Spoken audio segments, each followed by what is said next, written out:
Special একটা রান্নার video নিয়ে চলে আসলাম আজকে। আসসালামু আলাইকুম, কেমন আছেন সবাই? আশা করি ভালো আছেন। কাঙ্ক্ষিত একটা রান্নার ভিডিও, যারা অধিক আগ্রহ নিয়ে বসে আছেন আমি কিভাবে এই কাঁকড়াগুলো রান্না করলাম, আজকে ফুল রেসিপিটা আপনাদের সঙ্গে আমি শেয়ার করব। প্রথমে ঘুম থেকে উঠে আমি কাঁকড়া আনার জন্য নদীর ধারে গিয়েছিলাম, সেটা অবশ্য ভিডিও করতে পারিনি, তখন সকালবেলা খুব বৃষ্টি ছিল। যাই হোক, জেলের থেকে কাঁকড়াগুলো নিয়ে এসেছি। কয়েকদিন হলো সবসময় প্রায় বৃষ্টি, এক সময় বৃষ্টি হয় আবার থেমে যায়, আবার আকাশে রোদ ওঠার আগে আবার বৃষ্টি হয়। এই যে একটা অশান্তির মধ্যে পড়েছি। যাই হোক, খুবই সতর্কতার সঙ্গে কাঁকড়ার এই ঠ্যাংগুলো ভেঙে নিতে হবে, কোনোভাবে যেন চিংড়ি খাওয়া না লাগে। খুবই সতর্কতার সঙ্গে আপনারা ভাঙবেন যদি খেতে চান।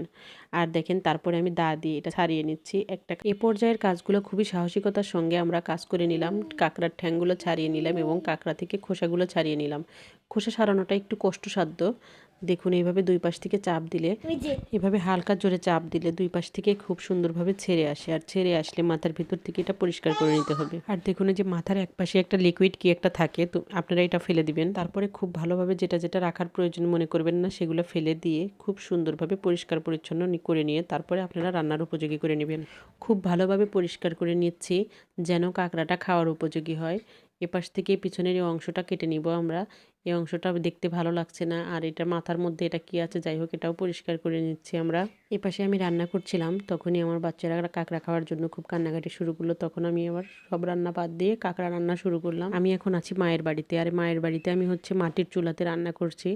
মাটির চুলোর রান্নাটা একটু বেশি মজার হয়। যাই হোক, এখানে আমি কাঁকড়া রান্নার জন্য প্রথমে আমি একটা কড়াইতে মরিচ পেঁয়াজ ভেজে নিয়েছি। এবার আমি এখানে কিছুটা পরিমাণ মাছের তেল দিয়েছি। বাড়িতে কিছুক্ষণ আগে একটা বড় রুই মাছ এনেছে, আর সেই রুই মাছের অনেকটা তেল ছিল, সেখান থেকে আমি কিছুটা তেল কাঁকড়ার জন্য নিয়েছি। এবার আমি এখানে সমস্ত মশলা দিয়ে দিচ্ছি, আদা রসুন হলুদ জিরা সব কিছু দিয়ে দিয়েছি, পরিমাণ মতো লবণ দিয়েছি। আর এটা আমি পুরোটাই কাঁচামরিচ দিয়ে রান্না করেছি। এটা খেতে কিন্তু খুবই ক্রিস্পি। আমার জীবনের প্রথম আমি কাঁকড়া কাটছি, রান্না করছি, ধুচ্ছি এবং কাঁকড়া খাবো।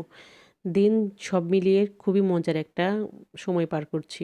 যাই হোক, আমি ভালোভাবে কাটাটা দেখাতে পারিনি এবং বৃষ্টির মধ্যে, অনেক বৃষ্টি থাকার কারণে আমি কাঁকড়াগুলো ধুয়ে নিয়েছি, সেটাও আপনাদের সঙ্গে শেয়ার করতে পারিনি।